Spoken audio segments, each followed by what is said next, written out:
여러분, 드라마나 영화를 보면 아주 멋지고 예쁜 주인공들이 나오죠. 그 주연 배우들을 통해서 드라마나 영화가 전개가 됩니다. 그러나 그 주연 못지않게 드라마나 영화에서 중요한 배역을 하는 조연들이 있습니다. 성경에도 보면 그런 역할을 하는 사람들이 있는데요, 오늘 본문에 나오는 아브라함의 늙은 종이 바로 그런 역할입니다. 아브라함에서 그의 아들 이삭으로 이어지는 역사의 한 장면 속에서 아주 기가 막히게 그 조연의 역할을 해낸 사람이 바로 이 아브라함의 늙은 종이라고 할 수 있습니다. 여러분, 창세기 역사는 천지창조부터 바벨탑까지 큰 4개의 사건이 나오고요, 또 아브라함부터 그의 아들 이삭, 그의 아들 야곱, 또 그의 아들 요셉에 이르기까지 4명의 족장을 통해서 하나님께서 이루어 가시는 하나님의 역사를 보여주고 있는 것이 바로 창세기의 역사입니다. 여러분, 하나님은 수많은 사람들 중에 아브라함이라는 한 사람을 선택하셨습니다. 그리고 그에게 일방적으로 말씀하셔요. 창세기 12장 2절, 내가 너로 큰 민족을 이루고 내게 복을 주어 내 이름을 창대하게 하리니 너는 복이 될지라. 너를 축복하는 자에게는 내가 복을 내리고 너를 저주하는 자에게는 내가 저주하리니 땅의 모든 족속이 너로 말미암아 복을 얻을 것이라. 아멘, 아멘. 여러분, 그러나 하나님께서 아브라함에게 약속하신 이 큰 민족을 이루겠다는 이 약속은요, 지금 당장 아브라함에게 아들 한 명 없는 그 속에서는 그야말로 꿈 같은 이야기지요. 그럼에도 하나님은 아브라함을 이끌어서 처음 약속이 주어진 때로부터 25년이 지난 아브라함의 100세 때에 하나님께서 그에게 이삭을 주셨습니다. 중요한 건 이삭을 통해 약속하신 그 큰 민족이 계속 이제 이루어져야 하는데 어찌된 일인지 이삭은 나이가 40이 되도록 아직 결혼을 안 한 건지 못한 건지 모르지만 총각으로 있었다라는 거예요. 그리고 오늘 본문에 기록된 24장에서 드디어 이삭이 리브가라는 여인을 만나서 결혼을 하게 됩니다. 그리고 그 이야기 속에서 아주 중요한 역할을 하는 사람이 바로 아브라함의 늙은 종입니다. 저는 오늘 24장의 이야기 속에서 나타난 이 아브라함의 늙은 종을 살펴보면서 이 시대 하나님의 역사 가운데 동일하게 살아가고 있는 우리들이 어떤 마음으로 살아가야 할지를 살펴보려고 합니다. 여러분, 먼저 오늘 1절은 이렇게 시작을 해요. 1절 말씀 같이 읽을까요? 시작. 아브라함이 나이가 많아 늙었고 여호와께서 그에게 범사에 복을 주셨더라. 아멘, 아멘. 하나님께서 처음 아브라함에게 말씀하신 것처럼 하나님은 아브라함을 복되게 하셨습니다. 여러분, 하나님께서 여러분도 복되게 하여 주시기를 원합니다. 여러분의 삶이 하나님께서 복 주시는 삶이기를 원합니다. 또한 오늘 1절에 보니까 아브라함의 나이가 많아 늙었다라는 표현이 나와요. 여러분, 이것은 실제로 아브라함의 나이가 이때가 140세가 되었으니 나이가 많아 늙었죠. 그러나 이 말에는요, 이제 하나님의 역사가 아브라함에게서 그의 아들 이삭에게로 이어질 때가 되었다라는 것을 보여주는 말씀이 바로 아브라함의 나이가 많아 늙었다라는 표현입니다. 실제로 여러분, 아브라함은 앞으로 35년을 더 살게 돼요. 35년이란 긴 시간을 더 살게 됩니다. 그런데 성경은 어떻게 기록하냐면 이 24장에서 이삭의 결혼이 있은 다음 바로 이어진 25장에서 아브라함의 죽음을 기록하고 있어요. 그렇게 지금 아브라함은 자신의 대를 이어서 이제 하나님의 역사 속에서 쓰임 받을 아들의 결혼을 위해서 준비를 하고 있는 거죠. 그 준비를 위해서 한 사람을 선택하는데 그 사람이 누구예요? 바로 자신의 모든 소유를 맡아서 관리하고 있던 늙은 종입니다. 오늘 본문에는 그의 이름이 나오지 않아요. 그런데 많은 성경학자들은 이 종이 창세기 15장에서 아브라함이 하나님께 그런 이야기를 하잖아요. 하나님, 내가 자식이 없으니 내 모든 재산을, 내 상속자는 이제는 내 모든 소유를 맡은 이 엘리에셀이라는 종입니다 라고 엘리에셀을 이야기하거든요. 많은 성경학자들이 이 종이 아마 엘리에셀이 아닐까라는 이야기들을 하곤 합니다. 아무튼 아브라함은요 그 종에게 말해요. 3절과 4절 우리 같이 읽겠습니다. 3절 4절 시작. 내가 너에게 하늘의 하나님 땅의 하나님이신 여호와를 가리켜 맹세하게 하노니 너는 내가 거주하는 이 지방 가나안 족속의 딸 중에서 내 아들을 위하여 아내를 택하지 말고 내 고향 내 족속에게로 가서 내 아들 이삭을 위하여 아내를 택하라. 아멘. 아멘. 여러분 여기서 종으로 하여금 하나님께 맹세하게 하면서 이삭의 결혼을 준비하는 아브라함의 두 가지 마음이 나오는데요. 첫 번째는 뭐냐면 가나안 딸들 중에서가 아니라 내 고향 내 족속으로 가서 내 아들 이삭을 위한 아내를 준비해오라는 것입니다. 여러분 지금 아브라함이 살고 있는 곳은 가나안이에요. 그리고 아브라함이 말한 내 고향 내 족속은요 메소포타미아 지역입니다. 지금 아브라함이 살고 있는 곳으로부터 그곳까지의 거리는 700여 킬로, 걸어서 한 20여일을 걸어가야 하는 그런 먼 거리입니다. 사실 외적인 조건으로만 보면 지금 가나안 땅에서도 얼마든지 이삭의 아내를 구할 수 있었습니다. 그러나 아브라함 마음에는 뭐가 있어요? 민족에 대한 하나님의 약속이 있잖아요. 민족에 대한 하나님의 약속을 품고 있는 아브라함에게 이 가나안 사람들은 여호와 하나님과는 전혀 상관없는 사람들이에요. 아니 오히려 하나님이 싫어하시는 그런 악과 죄들을 범하면서 살아간 사람들이 가나안 사람들입니다.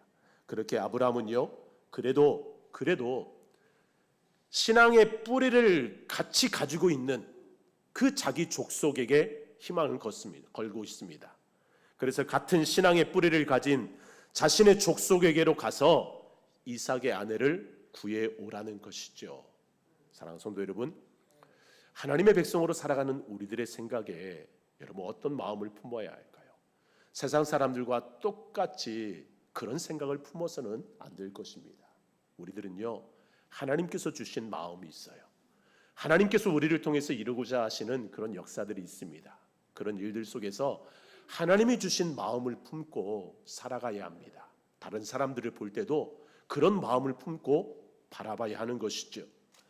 여러분 이것은 보세요. 후대에 이 가나안에 들어와서 살게 될 그 아브라함의 후손들에게도 동일하게 하나님이 말씀하시는 거예요. 신명기 보면 모세를 통해서 하나님이 이런 말씀을 하십니다. 신명기 7장 1절부터 4절인데요. 제가 1절과 2절을 읽으면 여러분 3절과 4절을 읽어주시기 바랍니다. 내 하나님 여호와께서 너를 인도하사 내가 가서 차지할 땅으로 들이시고 내 앞에서 여러 민족 헷 족속과 기르가스 족속과 아모리 족속과 가나안 족속과 브리스 족속과 히이 족속과 여부스 족속 곧 너보다 많고 힘이 센 7 족속을 쫓아내실 때에 내 하나님 여호와께서 그들을 내게 넘겨 내게 치게 하시리니 그때에 너는 그들을 진멸할 것이요 그들과 어떤 언약도 하지 말 것이요 그들을 불쌍히 여기지도 말 것이며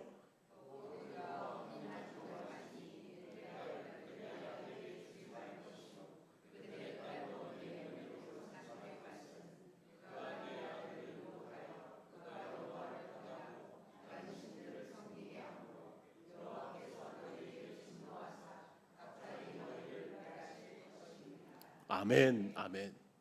여러분 그래요. 겉으로 보면 외적인 조건으로 보면 가나안 사람들이 힘도 세고 어쩌면 훨씬 키도 큽니다. 가나안 족속들이 그리고 잘생길 수도 있어요. 예쁠 수도 있습니다. 많은 재산을 가지고도 있을 수 있어요. 그런데 하나님은 그들과 언약도 하지 말고 그들을 다 진멸하래요. 그들과 절대로 혼인시키지 말래요. 결혼시키지 말래요. 왜 그렇습니까? 딱 하나의 이유가 4절 말씀 그가 내 아들을 유혹하여 혹은 딸들을 유혹할 수도 있겠죠. 중요한 건 그들이 여호와를 떠나게 한대요. 다른 신들을 섬기게 한대요. 그래서 그들과 혼인하지 말라라는 것입니다. 그래서 아브라함의 마음속에 품고 있던 하나님의 약속이 있잖아요. 그 약속을 위해서 아브라함은 그 가나안 사람들과 혼인시킬 수 없었던 거예요. 그래서 종에게 먼 길이지만 거기 가서 같은 신앙의 뿌리를 갖고 있는 내 족속에게로 가서 내 아들을 위한 아내를 찾으라는 것이죠. 두 번째, 아브라함은요, 내 아들 이삭을 위한 아내를 택하라고 말해요. 여러분, 이건 그냥 넘어갈 수 있는 말이지만 정말 중요한 말입니다. 아브라함은 자신의 며느리를 선택하라고 이야기하지 않아요. 아들 이삭을 위한 그의 아내감을 찾으라고 이야기합니다. 여러분, 지금 아브라함은요, 이제 자신의 대를 이어서 하나님의 역사를 이끌어갈 이삭을 위하는 그런 며느리감, 그런 아내를, 이삭의 아내를 찾기를 원했던 것이죠. 여러분, 요즘에도 보면 자녀들의 결혼에 있어서 부모가 자녀의 배우자보다 내 며느리감, 내 사윗감을 고르려고 하는 경향들이 많이 있습니다. 그러다 보니 부모의 마음에 들지 않으면 반대를 하시는 분들도 많죠. 그러나 중요한 것은 자녀에게 맞는 배우자를 찾는 거죠. 지금 아브라함은 그것을 주문하고 있습니다. 여러분, 혹시 부모로서 자녀들의 배우자를 선택해야 한다면 어떤 배우자를 선택하겠습니까? 내 마음에 맞기보다 내 자녀에게 맞는 그런 배우자를 위해서 기도하고 그런 배우자를 찾기를 주님의 이름으로 축복합니다. 여러분, 중요한 건 아브라함이 그런 마음을 가지고 있더라도, 지금 내 아내에게 맞는 그런 아내감을 찾으려는 그런 마음을 가지고 있더라도, 이건 누가 해야 돼요? 종이 해야 할 일입니다. 아브라함이 종이 해야 할 일이에요. 여러분, 종으로서는요, 여간 힘든 일이 아닙니다. 그래서 아브라함에게 뭐라고 이야기합니까? 5절에서 이렇게 이야기해요.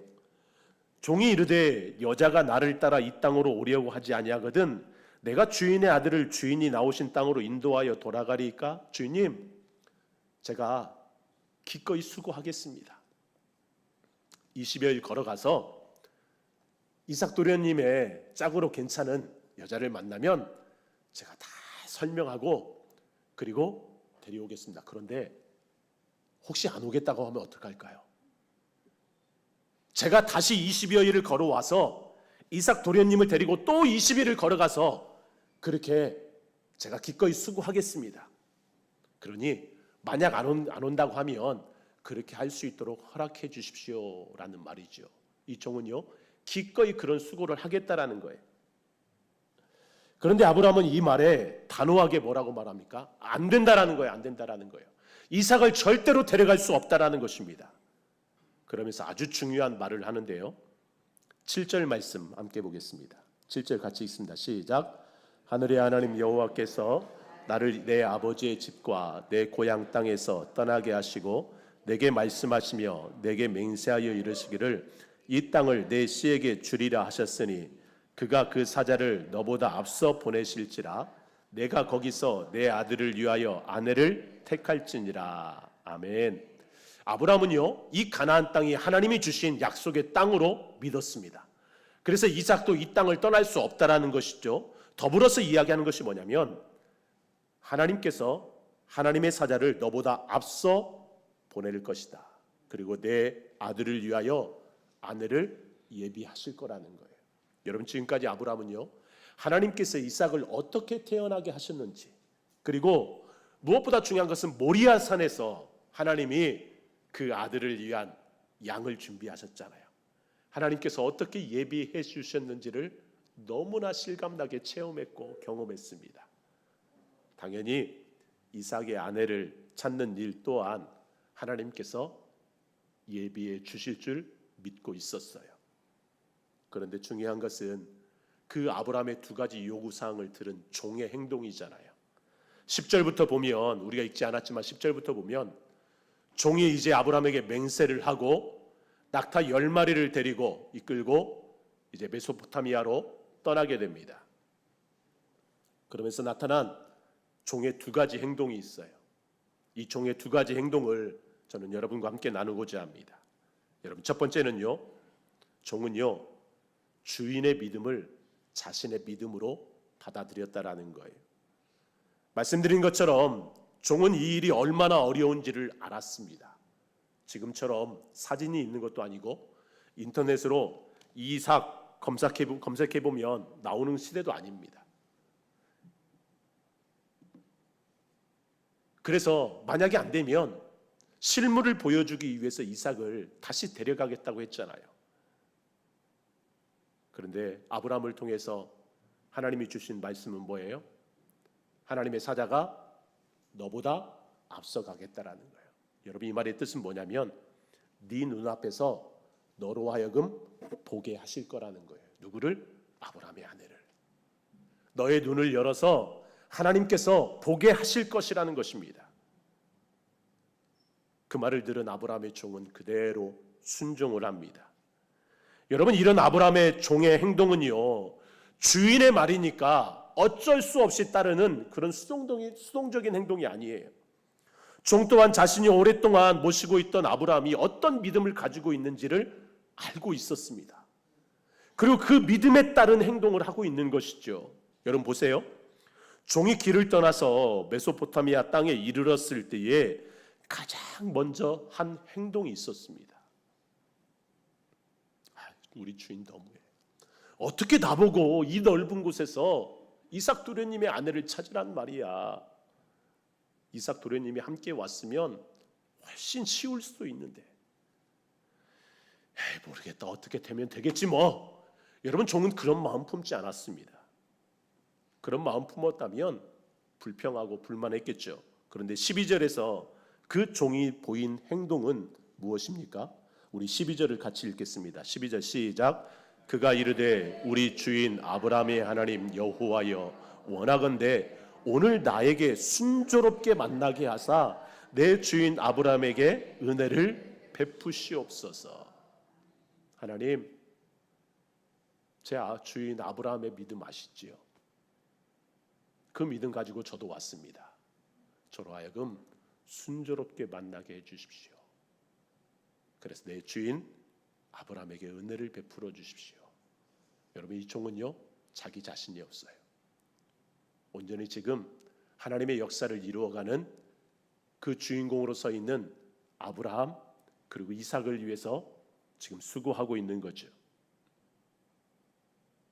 이어서 종은요 더 구체적으로 하나님께 기도합니다. 뭐라고 기도하냐면, 하나님, 제가 여기 우물에 앉아 있는데 만약에 어떤 한 여인이 와서 물을 기를 때 제가 그 여인에게 물을 달라고 하겠습니다. 그러면 그 여인이 저에게 물을 주는 것뿐만이 아니라 저와 함께 온 낙타들에게도 물을 준다면 그 여인이 바로 이삭을 위한 아내인 줄 알겠습니다 라고 기도해요. 그런데 재미있는 것은요, 이런 그의 기도에 대한 하나님의 반응입니다. 여러분 15절에 보면 어떤 말씀이 나오냐면, 말을 마치기도 전에 리브가가 물동이를 어깨에 메고 나오니라고 기록해요. 여러분, 이 말이 무슨 말일까요? 그때는 지금처럼 눈을 감고 기도하진 않았어요. 그들은, 유대인들은 하늘을 향해서 두 손 들고 기도하죠. 우리가 눈을 감고 기도하는 것은 우리의 마음을 좀 집중하기 위해서 눈을 감고 기도하는 거죠. 이 종이 하나님께 기도해요. 하나님, 저에게 물을 줄 뿐만이 아니라 이 낙타들에게도 물을 주는 여인이 있다면 그 여인이 바로 이삭 도련님의 아내인 줄 알겠습니다. 그런데 그 말을 마치기도 전에 종의 눈에 한 여인이 보였어요. 물을 기르러 오는 여인이 보였던 거예요. 하나님은 종의 기도를 마치기도 전에 리브가라는 이삭의 아내를 보여주셨던 거죠. 여러분, 원하기는 하나님의 뜻을 따라 기도하는 저와 여러분들에게도 이런 은혜가 있기를 주님의 이름으로 축복합니다. 우리가 하나님의 뜻을 이루기 위해서 간절히 기도할 때 하나님께서 그 기도가 마치기 전에, 아니 그보다 훨씬 더 큰 은혜로 우리의 기도에 응답하여 주시기를 주님의 이름으로 축복합니다. 두 번째, 이 아브라함의 종은요 말의 영향력을 가진 사람이었습니다. 여러분, 종은 하나님의 응답하심으로 이삭의 아내를 적합한, 이삭의 아내로 적합한 그 리브가를 만나게 되지요. 그런데 만났다고 해서 무조건 데려갈 수 있는 건 아니었잖아요. 우리나라 조선 시대처럼 보쌈에 갈 수 있는 그런 시대가 아니잖아요. 그녀를 설득해야 됩니다. 그리고 무엇보다 그의 가족을 설득해야 되죠. 여러분, 세상 사람들은요, 자신이 이루고자 하는 일이 있으면 수단과 방법을 가리지 않습니다. 거짓말을 하기도 하고요, 그 사실보다 훨씬 더 말을 꾸며서 과장해서 말을 하기도 합니다. 그런데 이 일의 종은요, 거짓말을 하지 않습니다. 화려한 말로 꾸미지도 않아요. 담담하게 자신이 아브라함의 종이라는 것, 내 주인이 아브라함이는 것을 밝히고요, 여호와 하나님께서 자신의 주인 아브라함에게 어떤 복을 주셨는지를 이야기합니다. 그리고 자신이 지금 여기까지 오게 된 과정을 쭉 설명하는데 그 설명 속에서 이 종이 반복해서 하는 말이 하나 있어요. 반복해서 하는 말.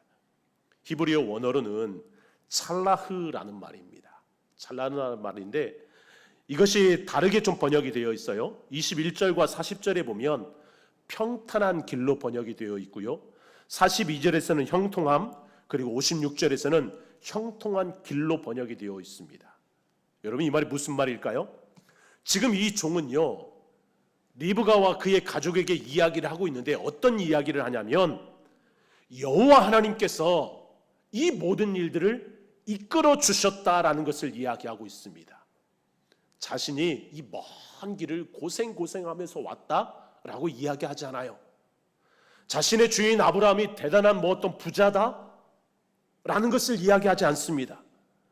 하나님께서 자신의 주인 아브라함에게 어떤 복을 주셨는지, 어떻게 이끌어 주셨는지, 그리고 자신이 이곳까지 오게 된 것은 철저하게 하나님의 이끄심이 있었기 때문에, 하나님께서 그 길을 평탄하게 해주셨기 때문에, 하나님께서 그 길을 형통하게 해주셨기 때문에 라고 하면서 하나님이 이야기를 하고 있다라는 거예요.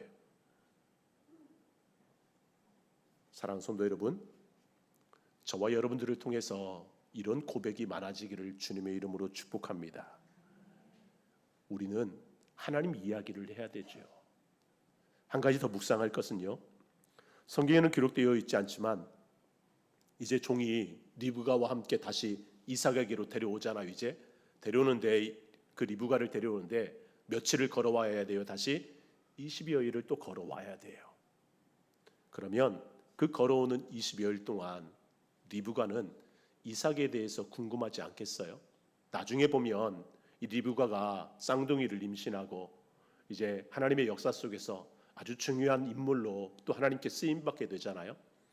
그렇게 하나님을 향한 믿음을 갖기까지 이 리브가가 어떤 과정을 겪었을까를 생각해 보면 오늘 이때도요, 아주 중요한 시기였던 것 같아요. 그렇게 다시 돌아오는 20여일 동안 리브가가 아마 이삭에 대해서 궁금했을 거예요. 그래서 그 종에게 묻겠죠. 내 남편이 될 사람은 어떤 사람이냐고. 여러분, 그렇게 물을 때 이 종이 어떤 말을 해주겠어요? 당연히 이삭이 어떻게 태어났는지, 어떻게 해서 태어나게 되었는지, 그리고 아브라함의 믿음과 더불어서 이삭의 순종이 가장 빛났던 때가 언제입니까? 모리아산이잖아요. 여러분, 그 전에 한번 여러분들에게 말씀드린 적 있지만 이삭이 모리아산에서 제물로 바쳐질 때는요, 어린아이가 아니에요. 아무것도 모르는 어린아이가 아닙니다. 이미 성인이 된 나이예요. 20대, 어떤 학자들은 30대까지도 보고 있어요. 이미 다 어른입니다. 이삭의 순종이 없었다면 결코 모리아산의 역사가 이루어질 수 없었어요. 아브라함의 믿음과 이삭의 순종이 있었기 때문에 그 모리아산의 역사가 이루어진 거죠. 그런 이야기 속에서 리브가가 품었던 마음은, 야, 정말 하나님 살아계시구나. 정말 하나님께서 이 가정을 통해서 뭔가 이루어 가고 계시구나. 내가 그 가정에 들어간다면 나 또한 그 하나님을 섬기는 사람이 되겠다고, 그런 마음 품지 않았겠습니까? 여러분, 하나님을 믿는 저와 여러분들의 입에서 나와야 하는 말들이 어떤 말이어야 할까요? 하나님 이야기가 나와야 되지 않겠습니까? 하나님께서 나에게 어떤 은혜를 주셨는지, 하나님께서 우리 가정을 어떻게 이끌어 주셨는지, 그런 이야기들이 나와야 되지 않겠어요?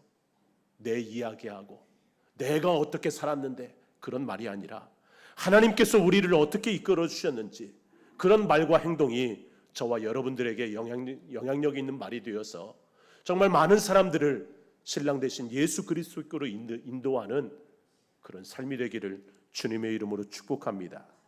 여러분, 이 시대 많은 사람들은요, 자신이 세상의 주인이 되고 내가 중심이 되는 그런 삶을 살아가려고 해요.